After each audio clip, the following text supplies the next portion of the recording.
Welcome back to Black Ops. I'm Gatti and I'm picking up the host chair from the great Ralph Tiller. Black Ops is the special web series by SpaceWatch.Global focused on security and defense in space. It's the right place to be if you want to engage in in-depth analysis and discussions about the well-known link between space assets and military operations. It's probably the closest you will ever get to a proper James Bond plot.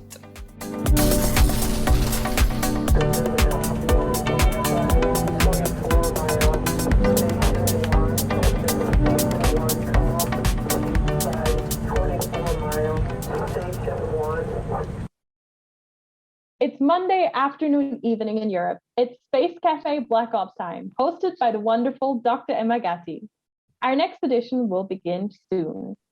As always, we really appreciate your participation and ongoing feedback, and we constantly learn and improve based on the feedback you give. My name is Chiara Monter. I'm the event coordinator at SpaceWatch.Global and host of the Space Café Benelux. SpaceWatch.Global is a Europe-based online platform for information in and about space and new space activities in a geopolitical context. And I would like to take this time to thank all our private and corporate supporters that have shown their commitment to keeping our independent journalism alive. We do really appreciate that. I know many of you are already familiar with our website, our bi-weekly and daily newsletters, and our Space Café podcast. The latest episode features Professor Hans-Jürgen Dieters about Europe's role in space, which is a really honest discussion, so definitely worth a listen. For all our fans of audio content, we also have new episodes in our Space Café radio as well. And we keep our fan shop online open for you to support us actively and become a space watcher. If you've missed any of our previous web talks, we have an archive available on our webpage in the events section and on our YouTube channel. And now, ladies and gentlemen, it's my pleasure to hand you over to your host for today, Dr. Emma Gatti. Over to you. Thank you, Chiara. Thank you, Torsten. Thanks, everyone, for being here. Welcome to the first episode of the third series of Black Ops. I am Emma Gatti, and I'm usually a host of Space Café Radio and Space Café Italy. So this might be the first time the non-Italian public of SpaceWatch.Global sees me. Allow me to introduce myself just briefly so you understand why I'm here and who I am. I am a former NASA scientist. I worked at Jet Propulsion Laboratory in Pasadena for many years during my postdoctoral training. I'm mainly an expert in Mars and Moon rocks because my background is in geochemistry and isotope geology. The reason why I'm here today is because in 2018, I decided to move back to Milan, which is my hometown, and I left academia and I moved to space communication and space outreach. And I've started to work and study the field of planetary exploration and colonization of other planets. Obviously, when you moved in that field, you have to start to understand about space policy, space law, space legislation. And once you open the Pandora's box of space policy, then the step from space policy to space politics is very small. And even smaller is from space politics to space military defense and space security, because obviously the things are so interlinked.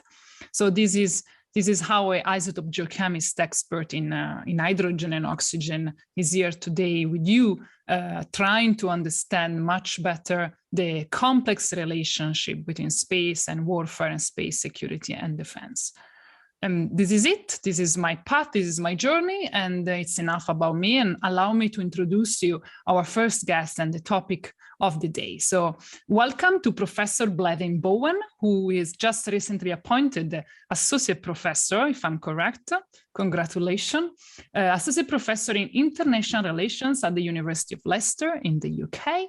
He is an expert in space warfare, space policy, and international relations in outer space, specialized in strategic theory and military thought. He's also the author of the book War in Space, Strategy, Space Power, Geopolitics, published by Edinburgh University Press in 2020.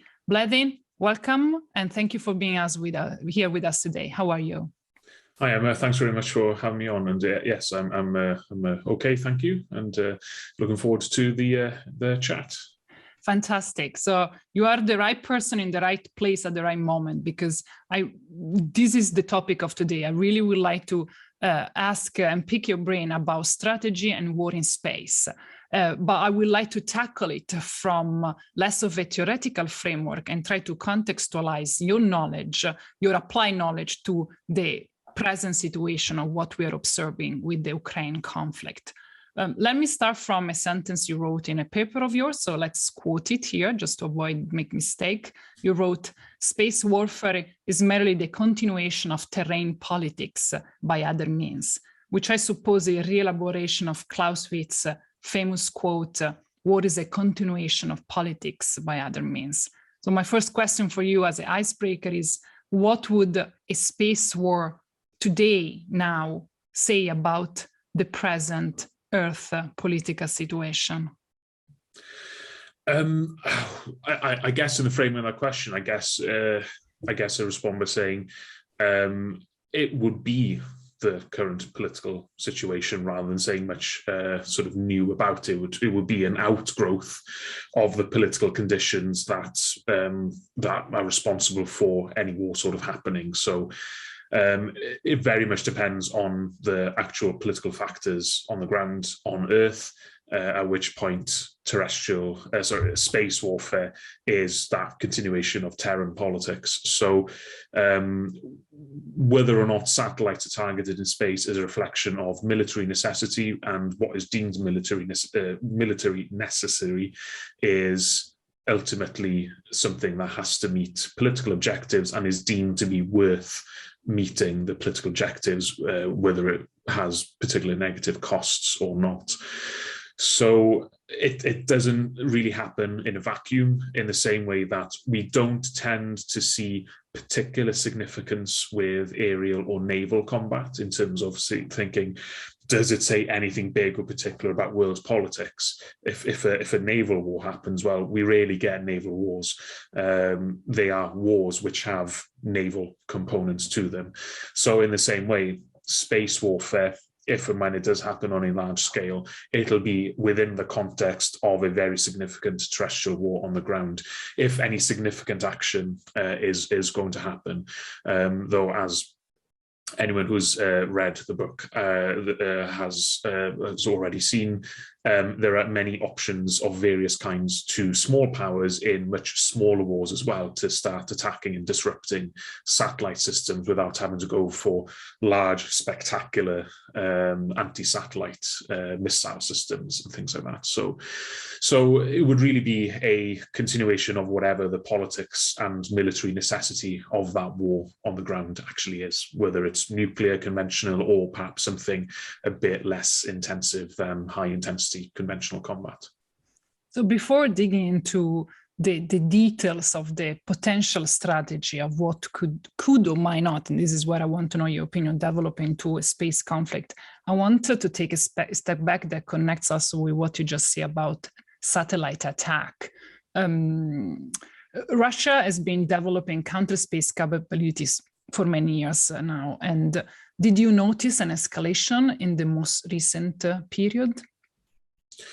A lot of these systems are long-term weapons programs, and what we've seen in recent years has been a more active testing program, but that is a normal part of a weapon design life cycle. You spend a lot of time in research and development, then in building prototypes and then testing them.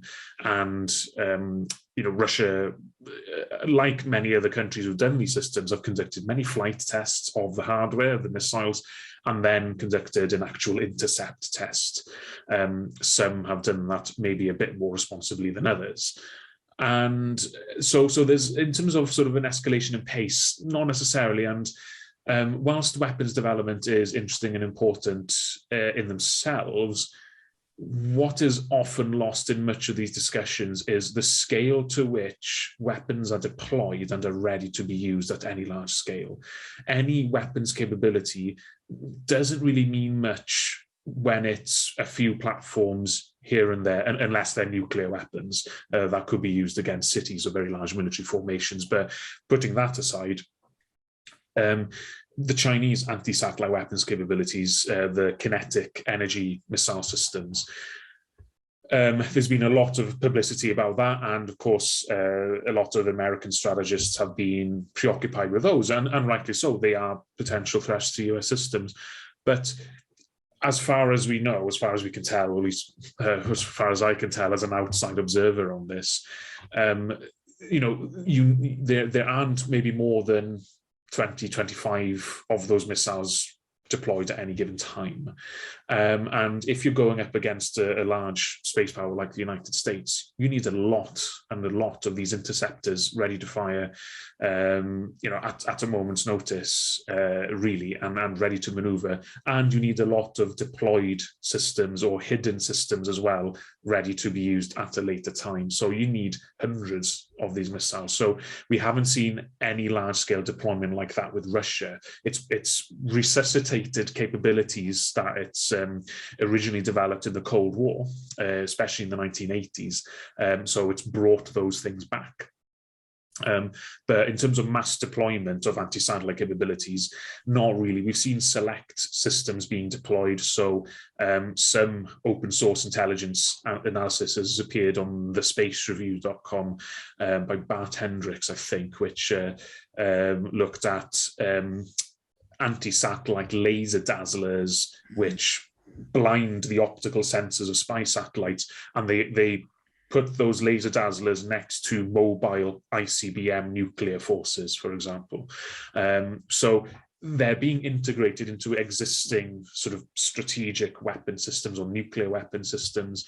So for me, space weapons are quite a normal part of a state's sort of new weapons or quite marginal weapons capability programs. So they are problems, they are headaches and things you have to be aware of, but they're not the massive game changer or thing that will spell certain doom for Western militaries that some pundits or newspapers seem to want them to be.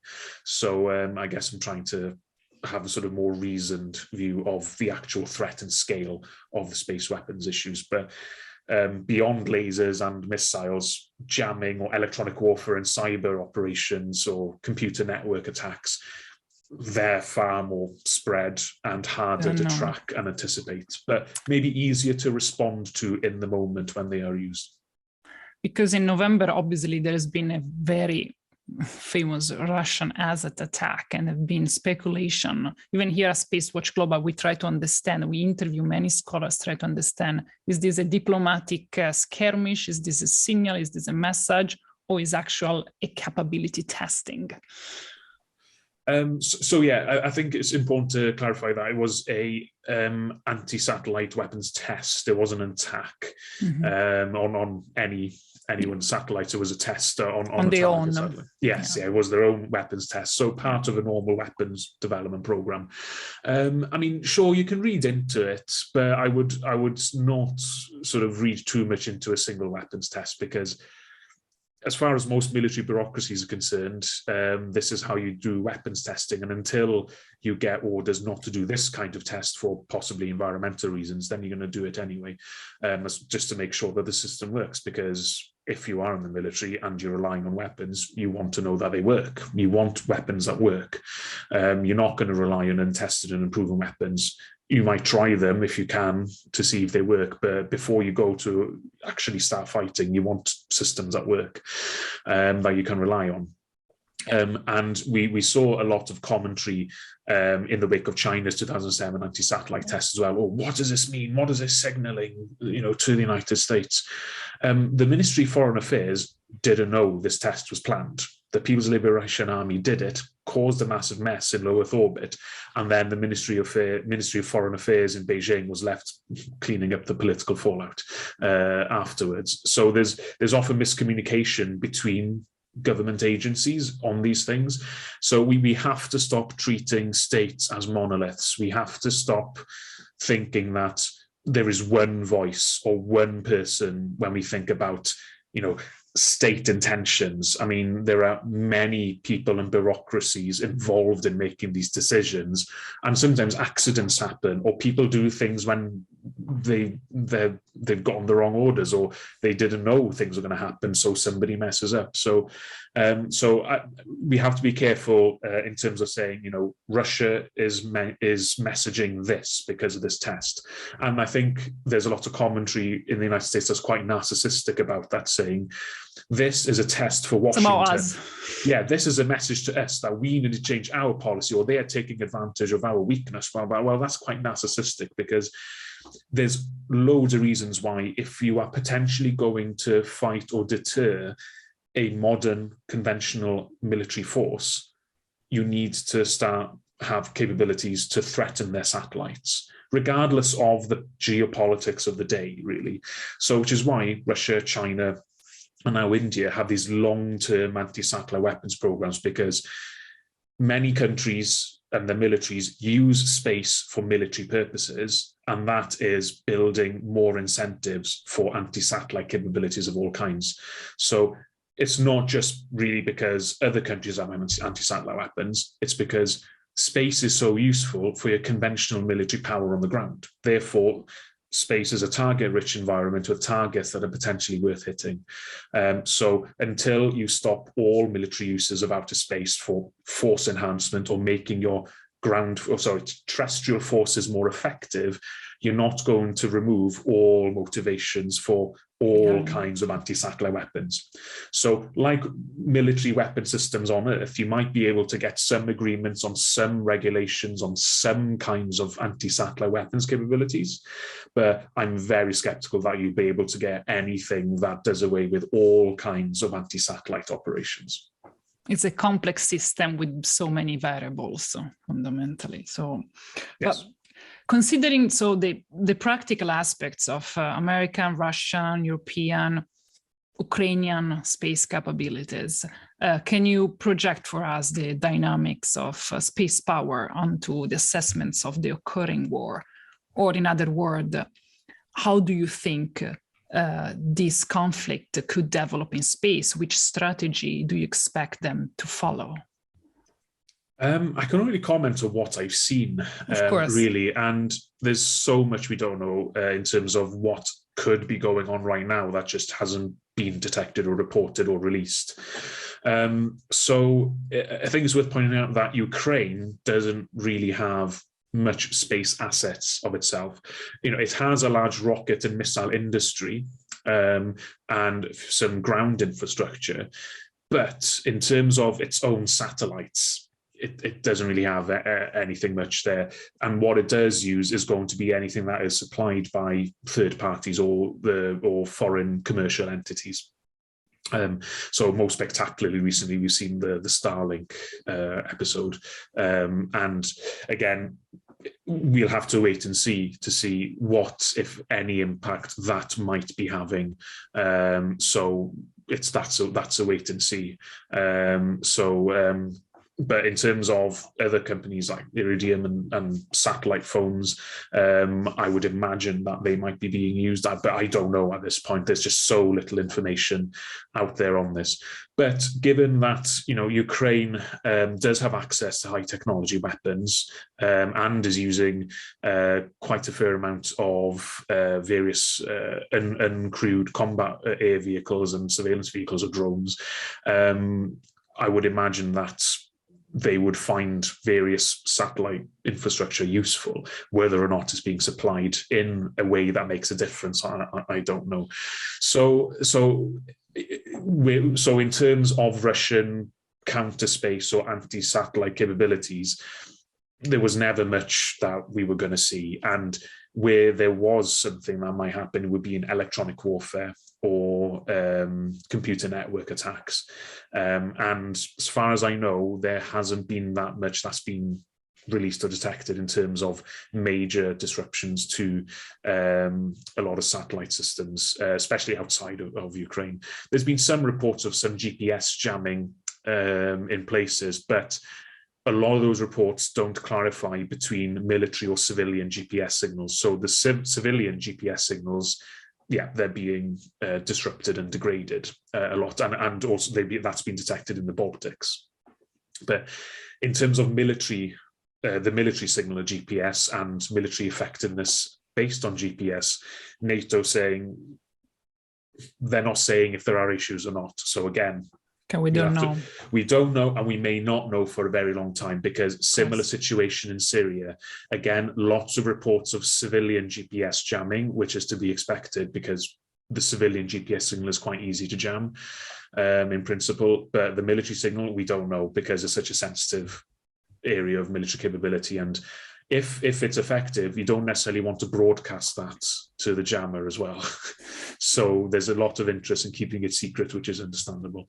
But we saw in the run-up to this war, and then throughout it, various commercial satellite imagery companies releasing images showing the buildup of Russian troops, and then the progress or lack of from Russian forces through Ukraine. And we're seeing, horrible images now, not just from the ground, but from space as well, in terms of the destruction on residential areas across Ukraine. So we're seeing sort of commercial satellite images being shared, which, for those commercial companies shows what they can do to prospective clients. But it's also images that Western governments are happy for those companies to share as well. So the United States has shutter control laws. So there are rules on, in times of crisis or conflict, what kinds of images about what can be shared. So, which is why we're not seeing a lot of stuff being shared about Ukrainian force movements that can be picked up by satellites, which we can presume that Russian satellite imagery systems are picking up. Whether or not those are properly integrated into Russian command and control in the field, I don't know. It's interesting because Russia has, one of the best military intelligence satellites infrastructures in the world, second to China and the United States, as far as most of us can tell, and it's modernized a lot of it in the last 15, 20 years. So I guess there are real questions that we may be able to find out over the next 10 or 15 years. How effective has space reconnaissance been for Russian military forces? So when they do long-range missile strikes, at the moment they've been at fixed targets they know that was there, and that can be found through methods that aren't from satellites. And also with ballistic missiles, you can hit a target, without much terminal guidance, because it's a question of ballistics and mathematics, which you know much more about than I do, because I'm terrible with maths.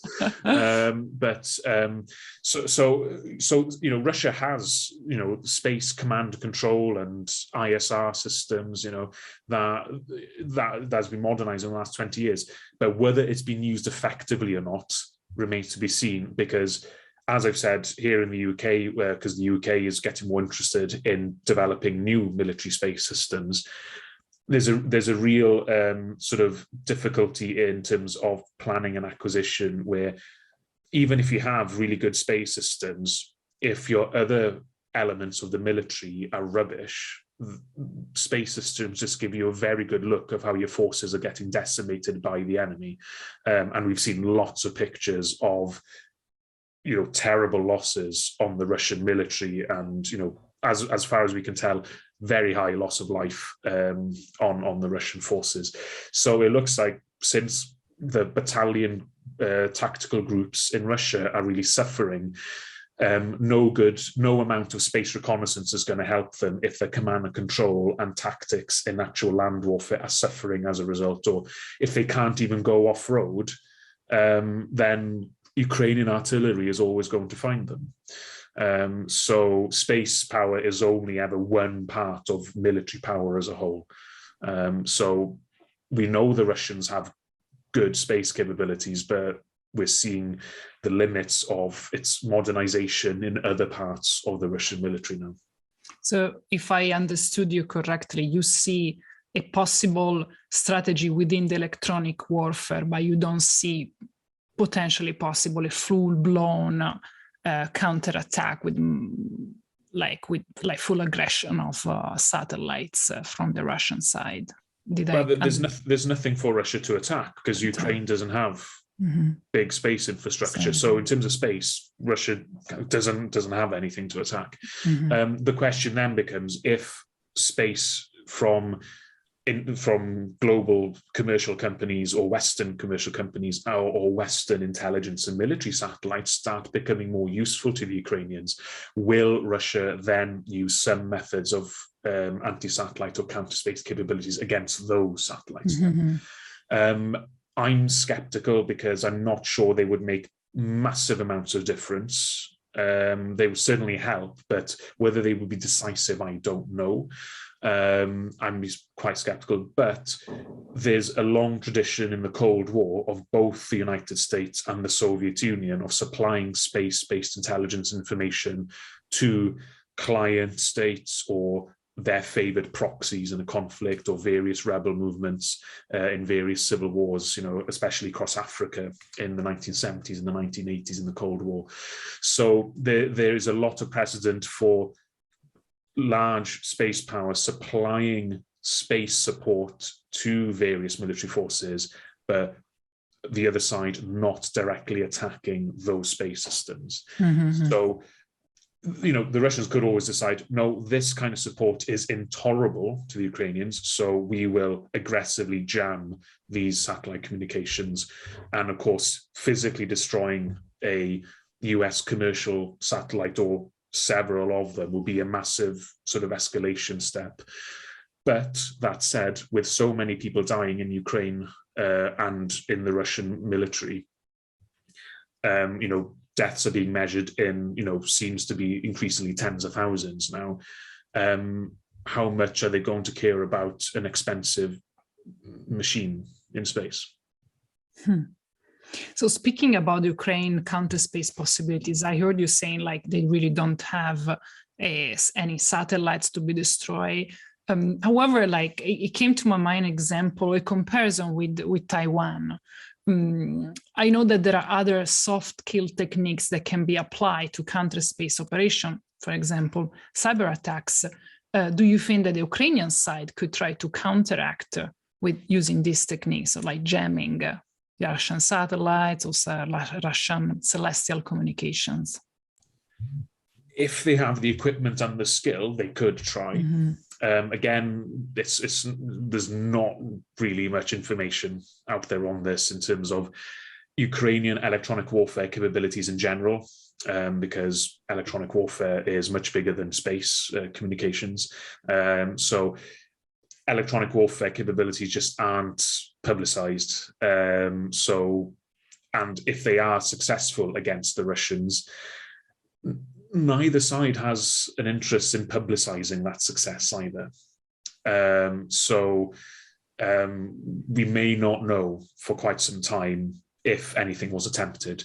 We know that in 1991 and 2003, that Iraq had potential in terms of jamming some US satellite communication system, but it sort of chose not to for whatever reason. I think there's potential research to be done on that. Because they had equipment lying around. Electronic warfare sometimes is very accessible and it's quite crude. You just need to emit a massive signal, powerful signal, but then it makes yourself an obvious target to electronic countermeasures from the other side, or perhaps an anti-radiation missile which locks onto the emitter and then homes in on the emitter, causing problems. So again, it's not like something that would necessarily be decisive, but part of the range of techniques the Ukrainian army might be using against problematic Russian space systems. But yeah, we'll have to wait and see if any information on this comes out in the many, many years ahead. And when it comes to electronic warfare, even very old examples of it still highly classified, because a lot of the basic techniques are still the same as they were 60 years ago. So if I understood correctly, based on the current situation and the recent developments, or based on the information we're able to gain, an escalation into space is not so strategically sounding at the moment, correct? Like Russia is already losing on land. It might not make any sense to escalate. It would not give them much more gain if they escalate into space, correct? I would doubt it, yes. Okay. I don't think they'd have much to gain from that because it seems like the big problems in Russia's invasion of Ukraine has nothing to do with space power. It seems to be with the political objective. It seems, Putin has launched the Russians into a war that the Russian military can't win. And this is failing on one of the key things that Karl von Clausewitz said about war.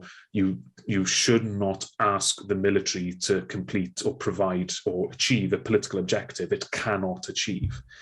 The Russian military cannot occupy Ukraine and force a complete change of government. It doesn't have the capability to do that, as all the Russian military experts keep telling us. They can defeat eventually the Ukrainian army out in the open field, although some people are increasingly questioning that now.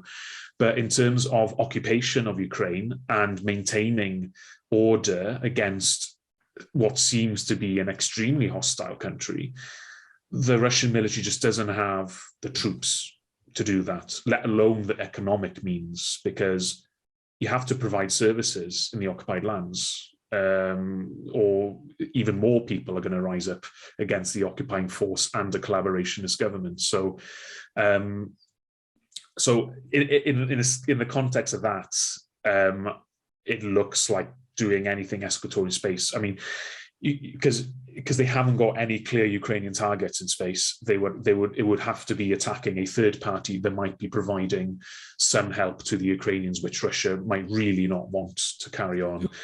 And then you've got, well, is that going to be jamming or cyber, or is it actually going to be something quite destructive? And then whoever owns that satellite, their state is going to have to respond in some way, or whether it's diplomatic responses or increasing sanctions even more, perhaps. Although I'm not sure how much further sanctions can go currently on Russia. So there's not a lot of incentives, but as we know, just because something is a stupid idea doesn't mean it's not going to be done. So, this is politics and chaos, and people make stupid decisions. People have been going around in circles on Twitter talking about, is Putin rational? That concept is completely useless to try and understand politics, rationality, because people make decisions always with imperfect information and with their own agendas in mind, and you never really know what's going on in someone's mind. Politics is often about making mistakes and causing problems. And like speaking about making mistakes and causing problems, if we analyze this, I want to move a bit on the European situation. If we analyze all this chaos under the civil cooperation, like space civil cooperation, we can see there are so many already negative impacts, like Roscosmos suspended all the EU launches, problem with the ISS. The backlash is immediately affecting the space sector somehow. Yes, and that's not unique to space. I mean, space is being caught up in, the dragnet now that is the massive scale of sanctions against Russia. So, any large-scale economic activity with Russia now has come to an end, and space is part of that. So these sanctions are not unique to space. Space has been caught up in these very broad sanctions. And yes, on the European side, there are those delays to Galileo. So there's 2 satellites have been delayed, and then Soyuz is packing up shop in Kourou in French Guiana now, so they're on their way out. That's no longer going to be a thing. And ExoMars, sadly, being delayed now, and I think ESA has confirmed it's not going to be launched in September, and it was so close to getting ready. So I sympathize with the scientists there, because almost ready, and then and of course with the launch opportunities to Mars, that is not going to come around again until 2024, assuming it can still go ahead then after yet another delay. And then of course there's a Euclid mission, I think, which has been impacted. So there are many systemic consequences to this, but putting it in the larger context of food and energy sector consequences of this, space is small fry compared to that. What this situation is doing to the already problematic energy price situation in the UK, and then what the consequences of this war is going to be on food markets in much of the developing world as well, that rely on Ukrainian and Russian food exports, wheat exports in particular. Absolutely, I sympathize with that. As Italian, we import 90% of gas from Russia. They're already speaking about rationing gas. So I totally understand the really incredible impact this is going to have on our daily life. Absolutely. So I understand the sort of the encapsulation of space as a sort of niche part. Of course, for scientists is not. And Ashbacher tried to save the day a couple of weeks ago, tweeting like there is not going to be any disruption to the civil space cooperation. And now, as you say, ExoMars is completely interrupted. The ESA pull out from Kourou. So like, actually something interesting that I noticed and I wanted to ask you, I was reading the Twitter of ESA, and one of the first things they said after Russia decided to pull out from Kourou was that, don't worry, Galileo is fine. And obviously I perceived a warning from the European Union about its own satellite, specifically about Galileo, and I was wondering if the LEO communication satellites is our Achilles heels in our system. I mean, I guess there are a few things to unpack there. So, which specific kind of LEO satellites do you have in mind? I was thinking in general, sorry, the Galileo constellation. Oh, the Galileo, yes, sorry. Yes, sorry. Leo, sorry. No, sorry. I mean, again, I guess it depends on what you mean by Achilles heel, because that is an image that is often used to describe the US dependence on space. And where if you take out American space systems, the US military becomes useless. Well, the US military space systems, I mean, they're huge. There's so many different kinds of satellites and loads of backups and complementary systems, you know, hundreds and hundreds of satellites. You need a massive, massive operation, or one hell of a single point of failure that nobody's noticed to really take it apart and, you know, attack it like flipping a switch, which is not really feasible. In terms of Galileo, well, Galileo is a secondary GNSS for NATO military forces. It's dependent on GPS. So if Galileo completely shut off tomorrow, military forces aren't really going to notice. And most civilian infrastructure now is using GPS, Galileo, GLONASS, and Beidou. So it's using all the 4 GNSSs that are now in space. So I would not call it an Achilles heel. But that delay, though, is only 2 satellites. So it's not something that's going to, stop the replacement of the first generation of active Galileo satellites.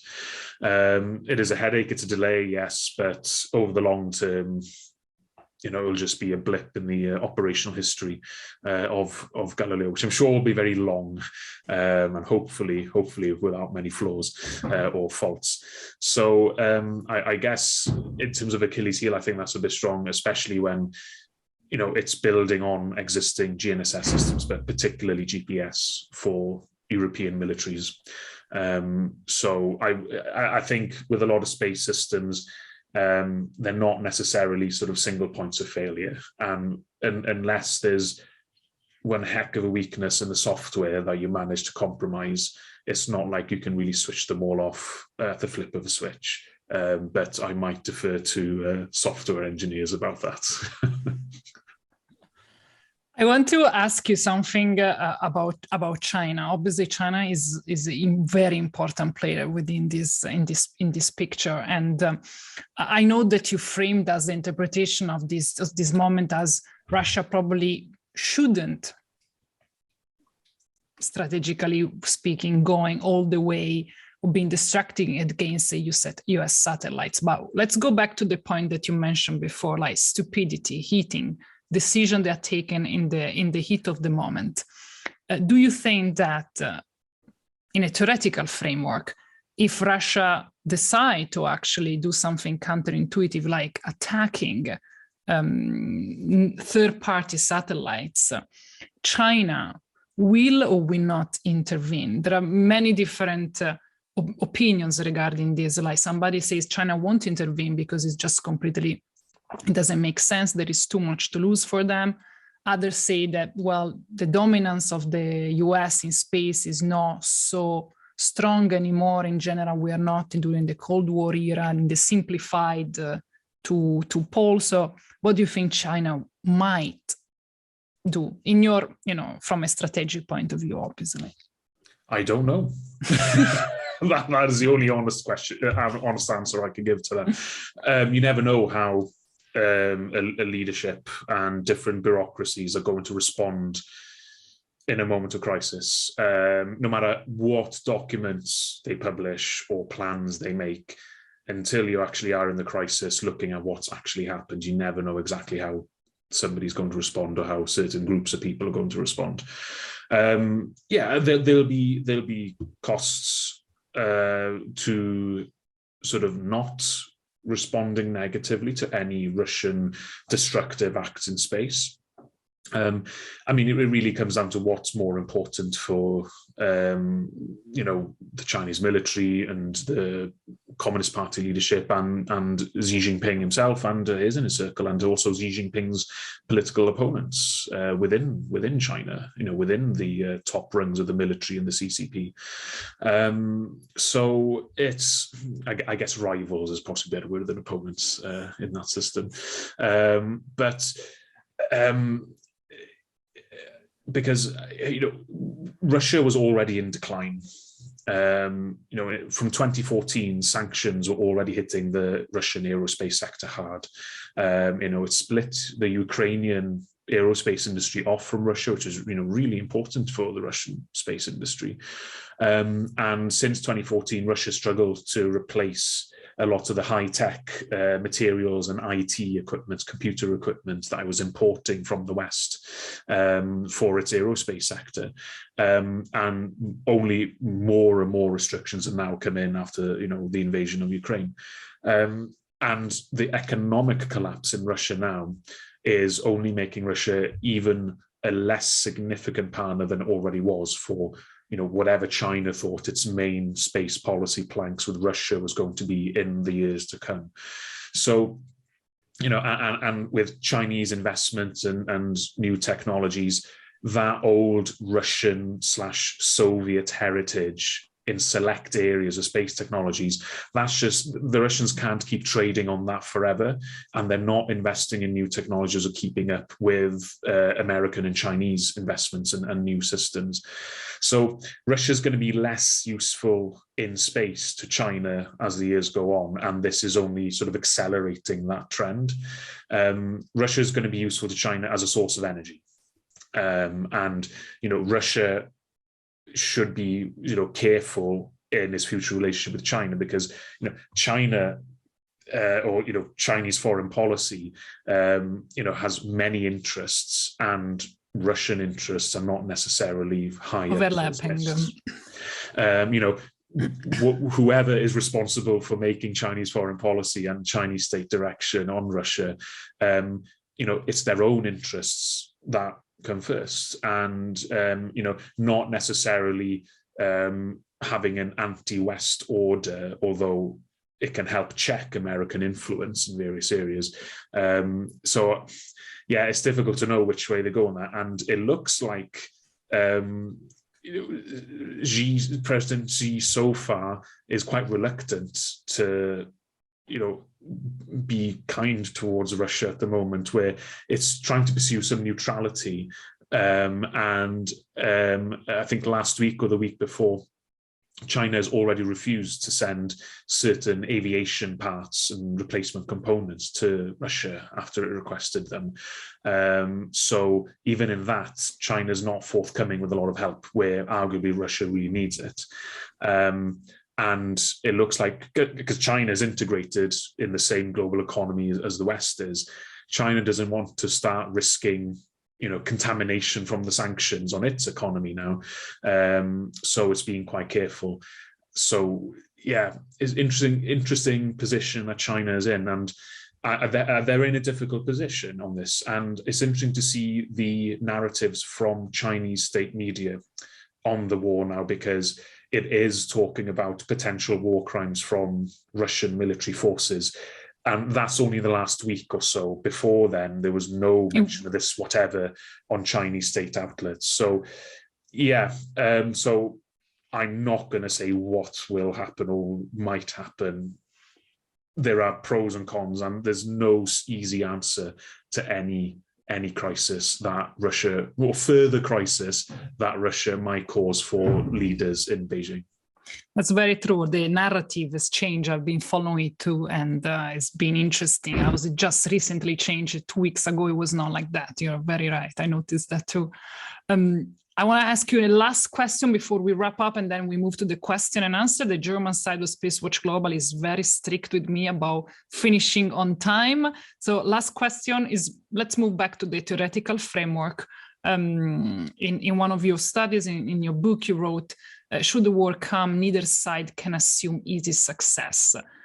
So it seems like you're suggesting that there are some unpredictable variables at play when we speak about space warfare. Can you give me a kind of picture of which are those variables, those things that are completely unpredictable and you don't know where the war could go? Well, returning to Clausewitz, war is chaos, as politics is. So, I think it was Helmut von Moltke the Elder who said that no plan survives contact with the enemy. In unpredictability and chaos is central to war. You never know how things actually happen in reality.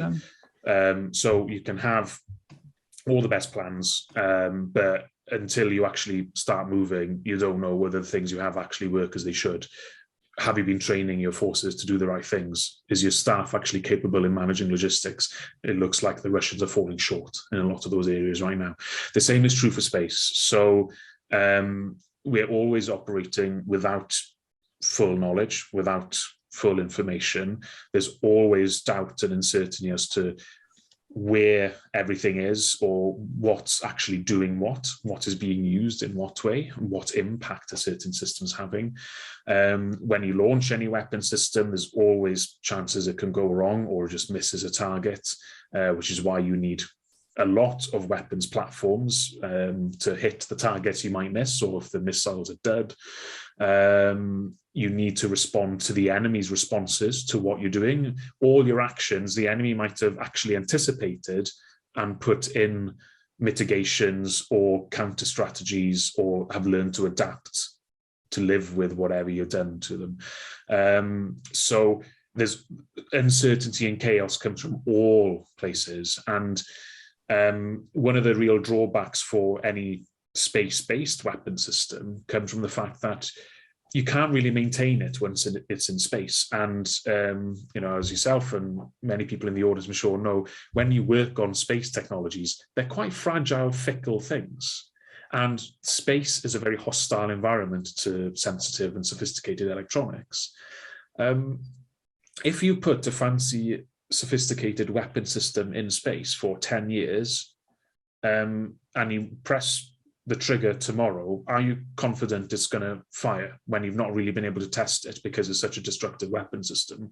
You've not been able to send people to have a look at it to make sure it's working fine. All the software, hardware diagnostics might be saying yes, but you actually haven't had people to go there and maybe replace things that just clearly aren't functioning properly.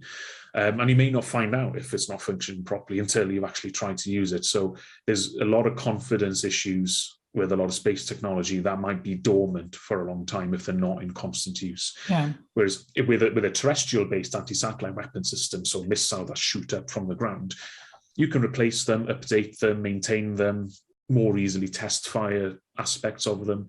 It's just much cheaper and easier to do that in terms of logistics and maintenance. So, that's just some areas where things can go wrong. But it's the enemy's job as well is to make sure your plans don't work. Don't go wrong. Yeah, they will find, they'll sabotage, send special forces to maybe attack a satellite ground station. So if you've only got one ground station for a sensitive satellite system, you could send in special forces to shoot everyone there, or launch a few ballistic missiles if you have them at that ground station, and then maybe any others that you know that exist. So you need to put in loads of mitigation efforts for so many different kinds of plans that a determined and capable enemy could engage against your space infrastructure, because we're talking about attacks on lots of space infrastructure between the major space powers. So it's the military's job to surprise the enemy. So I can't tell you exactly how everything is going to go wrong, and this is what Clausewitz says in On War, that he can tell you how everything's going to go wrong. This is his concept of general friction. Only people who have tried to do this know how things can go wrong, but even they don't know exactly how things will go wrong in wars that haven't happened yet. You just have to know that you will fall short of whatever your goal is, and you have to put in more effort to overcome the problems that will inevitably come at you, and the shortcomings and the failures that you will have to deal with in any military campaign. Fantastic. Bledin, I'm going to go to the question. We have 6 questions. Let's see if we can take all of them. First one by Mark is interesting to connect with the war crime context that we just mentioned about China. Due space law is vertical and almost everything could be dual used. There are the space warfare itself, but also the use of space tech in war. So how do you find the right rules and define a war crime when the tool can be used for so many purposes, I suppose?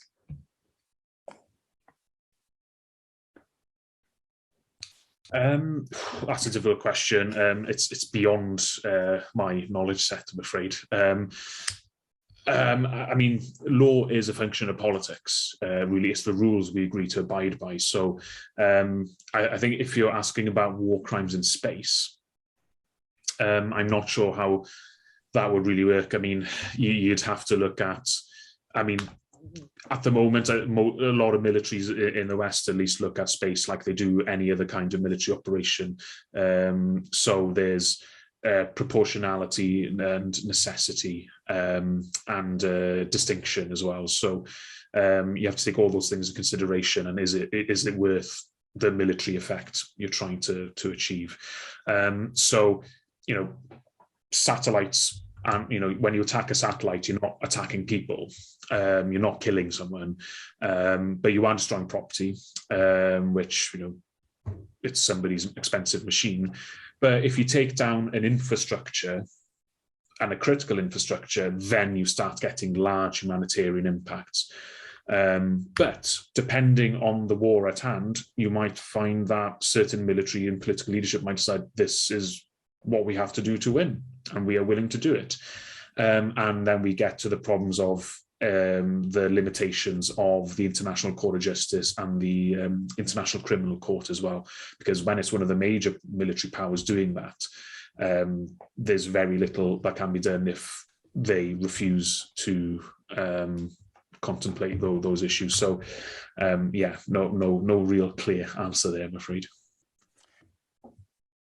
Another question by Simone. Prof. Bowen, taking into account that conflicts in space tend to reflect earthbound clashes, and now shifting our focus to the war in Ukraine, could the Starlink satellite that Musk has made available to Ukraine qualify as military objects?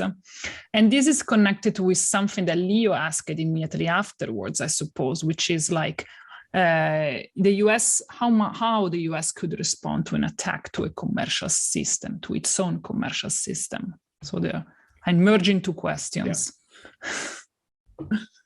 Yeah. Thanks. So I'm not a lawyer, so I'm not going to give a legal perspective on this. Of course. So I'm just going to say, I'm interested, as a student of war studies, I'm interested in just a practical question and how I would define things if I was making these decisions.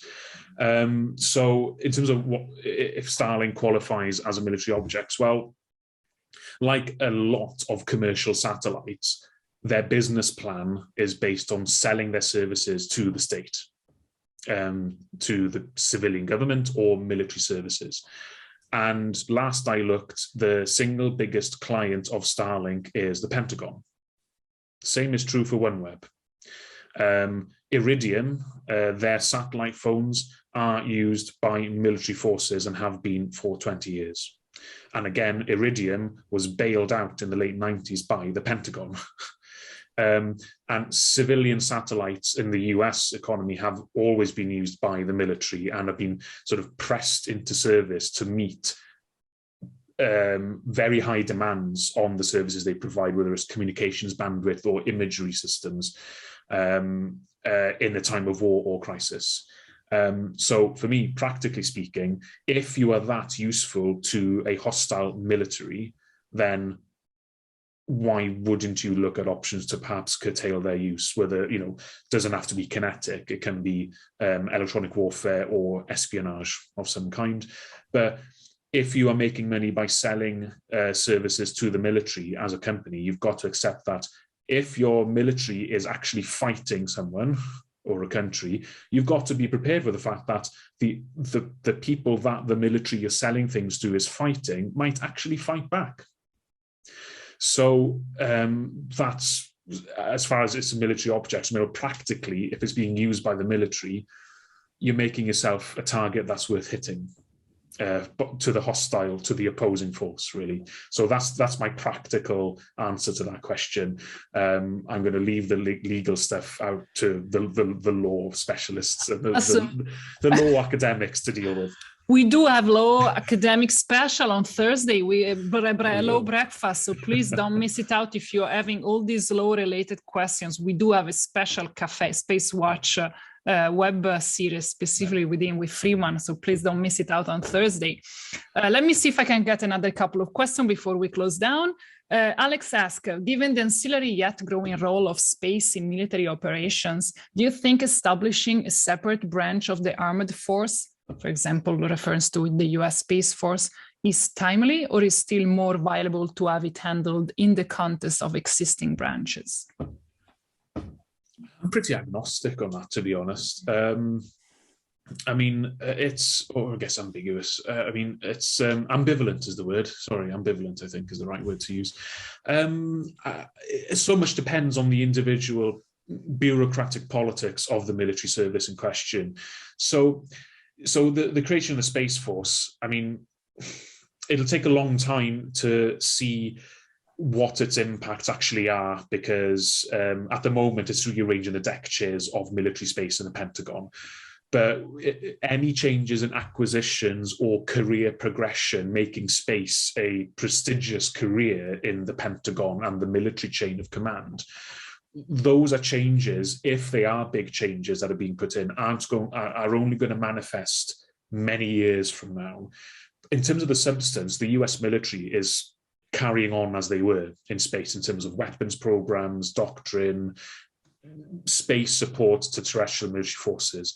So it really comes down to the particular bureaucratic politics of the state and the military in question, whether that is actually good or not. So many of the space proponents in the US would argue, the US Air Force has been neglecting US space power in the military. So if that is the case, then maybe yes, it was better. But there's a lot of political infighting about whether that was the right decision or not. But I think for smaller military forces, there's always a question of whether a new HQ structure is always the best one. We're not getting separate branches in, say, the UK or France, but we're getting more reforms. So there's maybe more distinct space specialisms within existing structures. And I think for many military forces, that might be sort of a happy medium. And we're seeing a lot of the reforms in the MOD now, where there's a more tangible space bureaucracy within the UK MOD, which I think is a net positive, because before the director of space was formed in the MOD, it was difficult to know, whose number do you call to get the MOD view on space in a crisis. So at least now, people in the UK Cabinet Office know, right, the buck stops with the MOD in space with this person, with this office, with this desk. Until then, it wasn't quite clear. So I think a lot of small militaries have a lot of low-hanging fruit in having more distinct space sort of chains and pathways within them. But the US Space Force is huge because the US military space enterprise is massive. So it makes more sense maybe for the Americans given the size of it. But for especially European and other militaries that are smaller, working within existing structures is possibly best, but it often reflects the particular politics of the military bureaucratic system of the state in question. Fantastic. Bledin, we are just 1 minute from the end. I think we can wrap it up. Thanks a lot for being with us. Thanks for everyone for following us. This was extremely interesting. It was very precious to hear from an expert and to understand better how to frame what's going on. So thank you so much for being with us. I hope this is not the last time. I hope you will come back again to speak with me about war and policy, because there is so much to learn and discuss. Thank you very much, Bledin. Thanks to everyone.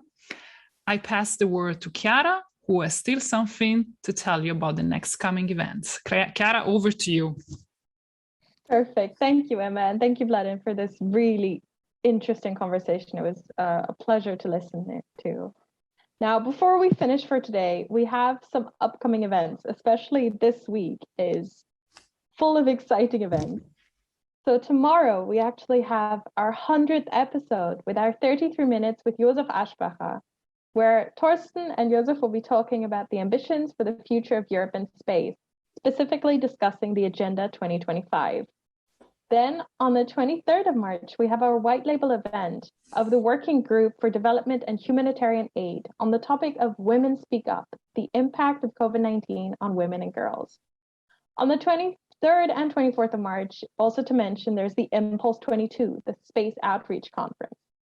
And then on the 24th of March at 9:30 a.m. CT, Emma already mentioned it, we have our Space Law Breakfast with Stephen Freeland on the themes of cooperation and humanity. Later on the 24th of March, we have our third event together with the Space Arbitration Association, which will be a panel hosted by Laura Zelensky, answering the question, or at least discussing the question of, is there room for private parties in international space law? On the 25th of March, we will then have our next Space Café Germany, this time by guest presenter Markus Moslechner, who will be talking to Dr. Ernst Pfeiffer, of course, in German. And in the following week, on the 29th of March, we will have our 33 minutes with Laura Ann Edwards. All events are going to be online on Eventbrite. As always, we love to hear your feedback, so please check in with us on Twitter, Facebook, and LinkedIn. Don't forget to sign up for our daily and biweekly newsletters. And if you want to treat yourselves to something special, become a Space Watcher today or help us out in the supporter program. A huge thank you to Emma and Bledin for this inspiring talk and for being our guests. And thank us again to the entire team behind the scenes for doing that great job week in and week out. I hope that you all stay safe, stay healthy. And thanks for joining us. Thank you for being so engaged in the chat and in the Q&A. I hope to see you all this week and in the next weeks. And in the meantime, don't forget to visit our website and follow us on social media. And don't forget, become a Space Watcher.